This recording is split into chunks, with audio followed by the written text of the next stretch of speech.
UK Energy Minister, Ed Miliband, had a problem: how to raise 1.5 billion for one of his favourite projects, floating wind farms. But then the solution came to him. Being the good socialist he is, his thoughts first turned to old age pensioners. The government gives them £300 a year for their winter energy package.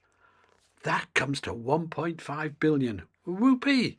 The package was designed to slightly buffer the ever-increasing energy costs caused by our green energy policies. But Ed Miliband has to shove them out of the way so he can grab the 1.5 billion. So whilst Ed Miliband over there is shoving pensioners off the cliff so they have no winter allowance for the heating, he has a master plan. It's to increase the cost of energy. It's to vastly increase the cost of electricity for those old age pensioners. So do away with the money to help them and increase the costs. That's the new socialist Britain.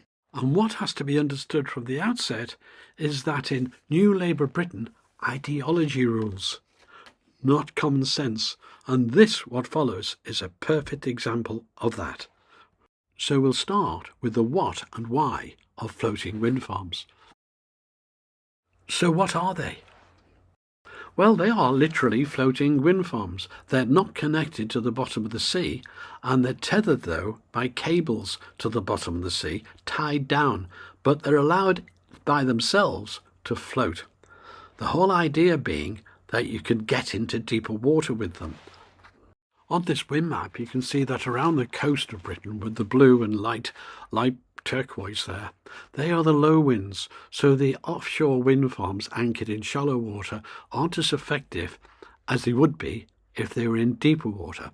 And the one and only one we've got is called high wind, and it's off the coast of Peterhead there. It's truly a fantastic piece of engineering, no doubt about that. The size of it, well, it's colossal. Just look at these images here to give you some idea of the scale of these turbines. Well, of course, like any new venture, especially a commercial one, there's a lot of public relations, a lot of PR. And let's just look at some of the PR spin that comes out of these things. Again, we'll take high wind. Well, here we are. This was the first spin that came out. The world's first floating offshore wind farm achieved 65% capacity factor after just 3 months. Now, 65% does compare with gas power stations, the amount of energy in to what you get out of the gas, say. But what they're saying here is the new generation of offshore wind surpasses the capacity factor of thermal generation. Wow, it's wonderful. Except that capacity factor was measured just over 3 months, November, December, January, in the wildest of winters. A totally meaningless figure. This is just a lie. It's a total distortion. So let's move on to a more realistic figure that came out of the first 5 years of operation of the same wind farm, high wind. Well, here we are with some real evidence, and it's a world record. In its first 5 years of operation, the facility has averaged a capacity factor of 54%, and that is a world record. And an absolute world record, and the capacity factor is the same as load factor, of course. So excellent, absolutely excellent results. No one else in the world has managed that. And so they rightfully claim a world record in the first 5 years. But is that the end of the story? I'm afraid not. And of course, don't be confused by the totally lunatic assessment by the Isle of Man that they're going to get 74%, not even offshore, on land. You know, they're just living in a world of delusion, and their feet will hit the ground one day, I promise. But back to the story. Well, High Wind was commissioned in October 2017, and that first 5 years covered up to 2022. But suddenly things went quiet, and I can't get the load factors, the capacity factors for the remaining year. The remaining year before what? Well, that's before they had to pack it all in, because serious problems had developed, and all the turbines had to be towed back to Norway, not just for maintenance, but for significant repairs. And that was January 2024. This programme is being made in almost September 2024, and 3 turbines have been returned but are not operational. And what they're saying now is the system should be operational again sometime in the fall. Although the original estimate of 3 to 4 months for all this, of course, is wild out. They've doubled that. So basically, the load factor since January has been 0. So they've got nothing out of it. So now if you take this 6 years with that 54%, well, immediately it drops. And it drops to 45% if you now take the 6 years with nothing being produced since January and unknowing amount being reduced in the previous year. So this is not very good. This is a problem. You can't have offshore wind, floating offshore wind, disappearing for a year. There are serious issues. Now let's look at why this could be. Well, there's pretty bad weather. Just think about it.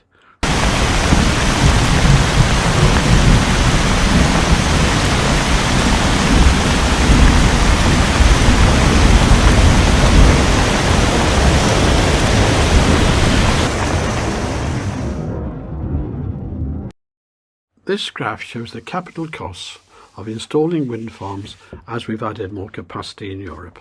And you can clearly see the rising costs of installing wind farms.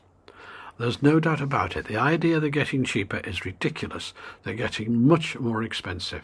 In fact, they've gone up fourfold from when they started installing. So, and those are in 2018 prices. They're all on the same price basis. But there is one wind farm, and it's up here. That is double the capital cost of installation. But it's even worse than that for you, the consumer. Let me explain.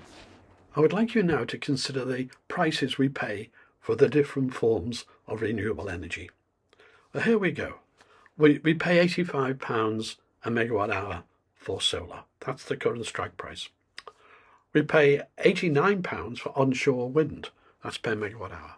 We pay £102 for offshore wind per megawatt hour. But how much do we pay for high wind? How much do we pay for floating offshore? The current strike price, £246 per megawatt hour. I mean, we should be buying gas today at about £45. If we were fracking, it'd be down in the high 20s or 30s, right? But no, we're offering, he is paying £246 per megawatt hour for this vanity project of his. And the money has been taken from the old age pensioners. That is the main point of this video. A little bit more to go yet, but that is the main point of this video. This is absurdity. This is zealotry. This is just ideology. It's got nothing to do with common sense. This next bit's quite important. Strike prices, as you see above, are normally quoted in 2012 prices. So it may be 2024, but strike prices are quoted in 2012 prices than the actual price you add on all the inflation since then. That sounds ridiculous, doesn't it? And the prices I've just quoted are actually what you currently would pay, not the 2012 prices. But quite funnily, in their manifesto in the recent general election, the Labour Party actually didn't understand their own rules, as it were, and they were using 2012 prices without the inflation adjustment in their calculations, resulting in a video from me on the subject, how Labour really have got the simple maths wrong. This is how mad the world is. Why people would not quote current prices, but always stick to 2012, then add on each year's inflation, is absurd. But maybe it helps cover up the actual costs. I don't know. It's so childish and ludicrous. I can't make sense of it. I'd like someone one day to give me the rationale behind it, because I don't understand it. Now I'd like to show you something about the nature of offshore wind. And as an example, we take the 1 month here in March 2022. And you can see the up and down nature of it. Now, when it gets down to this point here on the 28th, it's basically nothing. Average, it don't matter. At times, it's nothing. And no matter how much wind you have, even if you quadruple this, it would still be down to nothing. So when you're building a power station like a gas power station and you keep adding them, you've got them. You can turn them on when you want them as an effect. But not with wind. You don't control it. This is not secure power. And another point I'd like to make, let's just take this period here then at the 28th and look how many days that almost zero lasted for. So it lasted 3 or 4 days, but let's be generous and take just 3 days. 3 days down from the peak of about 10 gigawatts. And therefore we need 3 times 24 times 10. How much is that? It is 720 gigawatt hours has to be made up just for this level of wind when we fall from the peak to the bottom. But of course 3 days is nothing. We've had 9 days without any wind at all. But let's stick to our 3 days. Now the biggest battery farm in the UK is 198 megawatt hours at a cost of 75 million. So how many such plants would we need just to cover this one little example? Well, we'll round it up to 200 megawatt hours from this, not 198. So you need 5 of those per gigawatt, 720 gigawatts. So it's 5 times 720, which is 3,600 at 75 million. That's about 270 billion, over a quarter of a trillion. But if you did it for the whole of the UK as a backup to renewables, you'd need batteries to 3.5 trillion. It's totally unworkable. So we're talking eye-watering costs and still having a total dependency on gas, because in effect the renewables have to be built alongside a gas system. Without that gas there is no proper backup and there's no viable storage solution. They all talk about all sort of theoretical things which I've dealt with in many videos, but that's what they are, theoretical. They don't actually work. Now all of this is about what? And I often talk about, well, what happens if the UK disappeared? Would it make any difference with the CO2, blah, blah, blah. Let's actually look at some work that's been done. So imagine the entire world, which is not possible, but the entire world complied and we met net zero by 2050. Not just Europe, America, the whole world, China, the lot. We all did the right thing. How much, according to the calculations, would the temperature reduce if the alarmists were right? I mean, they're not right, but if they were right on their basis. Well, here's the answer. Recent paper by eminent scientist Richard Linston, PhD, who's the professor at the Massachusetts Institute of Technology, William Happer, PhD, and William A. Van Vingarten, PhD, York University, Toronto, shows that if the United States, or even the world as a whole, eliminated the respective human carbon dioxide emissions by 2050, the much ballyhooed net zero, then it would not make a significant difference in global temperatures, meaning no appreciable climate change is prevented. They apply the maths to it, and here's the result. Straightforward calculations show that eliminating the US CO2 emissions by the year 2050 would avoid a temperature increase of 0.0084 degrees C. The paper concludes, or approximately, a warming of 0.15 degrees Fahrenheit. The amount of warming averted is too small to measure, much less for people to notice. With the United States responsible for approximately 12% of the global carbon dioxide emissions, the scientists then calculated what would happen if the remaining 88% of human emissions went to zero. They found the amount of warming would be 0.07 degrees C, using historically assumed sensitivity, or 0.28 degrees C, using the inflated sensitivity assumptions embraced by the IPCC. All this is much ado about nothing.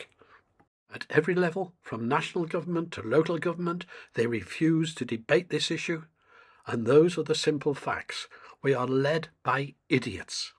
And now, of course, in the UK, in just over a month, in October 2024, we are facing a 10% rise in our electricity prices, caused by these stupid policies and headed by Ed Miliband.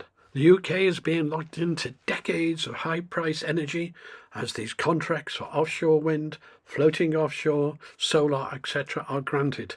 Yet our new socialist UK government does not care about the old age pensioners, does not care that they'd rather spend their money on things like floating wind farms that so far have failed, rather than actually allow the pensioners to have some sort of little buffer to the rising costs of energy. You may be able to enjoy the occasional bacon butty, Ed Miliband, but can the old age pensioners even afford the bacon now, Ed? I know this will be really worrying news for lots of families who will face even greater struggles this winter. And it's a direct result of our country's exposure to international gas markets. It's a direct result of international gas markets. Gas today, the strike price is now down to £60 per megawatt. And that, by the way, is inflated because it has to act inefficiently as a backup. It would be about £45 without that. Onshore wind is £89 a megawatt, offshore £102 a megawatt, and floating offshore, as we know, £246 a megawatt. But no, it's the gas to blame. And of course, at the same time he's saying this, we close down our own gas, we stop any chance of fracking. He wants to stop oil, and become independent from totally outside on that, and install super expensive wind farms. I mean, this is just delusional, totally delusional. That are controlled by dictators, and that is a legacy left to us by the last government. That's why this government has a plan to do something about it. Our mission for clean, homegrown power that we control in this country. I'm sorry, that's not independent with wind power, because the wind controls our power supply. The wind, not us. And not only that, the only viable backup to the wind is gas. So it actually, and all the experts in this field accept this, makes it even more dependent on gas, and it puts the gas price up. So this world he lives in, where wind can always supply the energy, is absurd, as you've seen it in this video. And it's why we've hit the ground running in just 7 weeks, consenting new solar power, overturning the ban on onshore wind, precisely to give our country the energy security we don't have at the moment. And so the result of this madness is that we put energy prices up, not only by 10% as a cap, if you like, going up this fall, but also energy prices feed into the cost of everything we buy. And so it's very inflationary, really bad. It doesn't make sense. And by the way, wind power and solar power added together as a percentage of the total energy we use, not just on the grid, the total energy we use in the UK, according to his own department, is just 4.8%. So the other 95+%, is coming from this idea that it makes us more secure it's the exact opposite. And this government will also do everything it can to protect bill payers, reforming the regulator so it's a strong champion of consumers, making standing charges fairer, and increasing funding for energy efficiency so people can cut bills. But this is obviously really worrying news for lots of families in our country. But doesn't it even cross his mind that he's spending the 1.5 billion that he's taken back off the old age pensioners, and he's using that on floating wind farms? And that is a direct choice. He's in the cabinet that decides these two things. And don't forget, the choice is always there. Resources, money, is always going to be limited. So it's what do we spend it on, or what do we save it from? And those choices are clear. And this government has made its choice. It's basically taken the money saved from the old age pensioners not getting their fuel allowance, their winter fuel allowance, increased the prices for winter fuel, and then spent it on floating wind farms. You can't make this up. When he was asked how concerned is he about cutting the winter fuel allowance and then increasing electricity prices to the same old age pensioners, his reply was this. Look, the truth is that the mess that was left to us in the public finances is what necessitated that decision around winter fuel payment. True. What necessitated the cut was your willingness to need the 1.5 billion to back floating wind farms that don't work. And by the way, when they do supply power, cost us about, up to 5 times the cost of gas. What world are you in, Ed Miliband?